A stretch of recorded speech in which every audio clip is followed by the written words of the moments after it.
What did the Antikythera mechanism actually predict beyond the headlines about a Greek computer? Think of it as a gear-driven forecast of cycles you could plan a life around. Months, eclipses, and festival schedules, with the sun and moon marching across a labeled sky. On the front, it predicted where the sun and moon would be on the zodiac for any chosen date, and what the lunar phase would be new quarter full shown by a small two-tone sphere.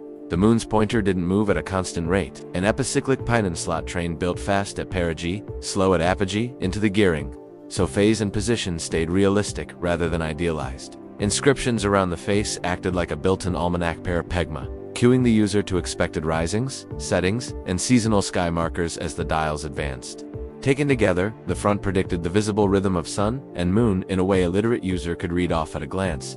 On the back, prediction shifted from tonight's sky to long-range cycles. The upper spiral dial ran the Metonic cycle, 235 lunar months that realign lunar months with the solar year, so a user could convert between calendar date and moon age far into the future. A small subsidiary countertracked, a callippic correction, tightening the long-term match between months and years. Below, the large Saros spiral did the heavy lift. It predicted eclipse possibilities, month by month across 223 synodic months. When the geometry lines up for solar or lunar eclipses, tiny engraved glyphs in those Saros cells encoded what to expect, whether the event would be solar or lunar, an approximate hour, and qualitative notes on characteristics. A companion Exeligmos dial corrected the time of day drift that accumulates between successive Saros cycles, improving when in the day an eclipse might occur. What does eclipse prediction really mean here? The mechanism didn't promise visibility from a specific city, and it didn't draw a path on Earth. Instead, it flagged the months when an eclipse was likely, then annotated those entries with hour marks and brief descriptors.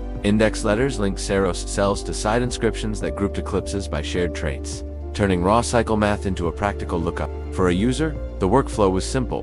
Wind the date. Read the Saros cell for that month. See whether a solar or lunar eclipse was forecast and at roughly what hour, and check the index group for further notes. That is prediction with bounded ambition, no mythology. Just cycle-based guidance, a festival planner, observer, or teacher could actually use, and because those notes ride on repeated month cells, the machine effectively forecasts years ahead without re-observing the sky. The mechanism also predicted human time, anchored to celestial time, a 4-year games display labeled Panhellenic festivals on a repeating cycle, aligning civic spectacle with the calendrical engine that the Metonic dial maintained. This wasn't sports trivia tacked on. It shows why calendars mattered. Agriculture, ritual, and events needed a predictable scaffold, and the machine synchronized them. Inscriptions on the Metonic dial even preserve month names from a specific Greek calendar tradition, proving the device was tuned to a real civic system, not a generic textbook. So alongside eclipses and phases, the mechanism predicted when society would gather, by wiring festivals into the same gear logic that drove the heavens.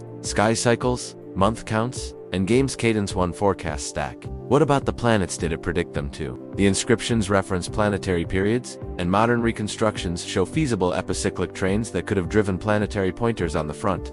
The evidence for sun-moon functions and the back dials is firm. The planetary part is a strong, text-backed reconstruction rather than a fully surviving train. So the cautious answer is this. The mechanism certainly predicted lunar phase and position, month conversions, eclipse seasons with hour annotations, and the 4-year festival cycle. Planetary displays are indicated in the texts and mechanically plausible, but the exact original layout remains under active study. That blend hard evidence-backed dials, documented sun-moon front, and constrained planetary modeling is why responsible summaries talk about what the device predicted with confidence, and what it probably predicted with caveats. Either way, it's a forecasting compendium. Turn the handle and future months, moons, and eclipses roll into view.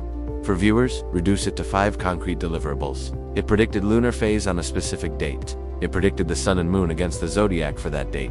It predicted which future months carry eclipse possibilities. With brief descriptors and approximate hours, refined by an Exeligmos correction, it predicted month-to-year alignment via the Metonic and callippic cycles, letting you translate between civic calendars and lunar age. And it predicted the rhythm of Panhellenic games on a 4-year cycle, tying social schedules to the same gearwork that tracks the sky.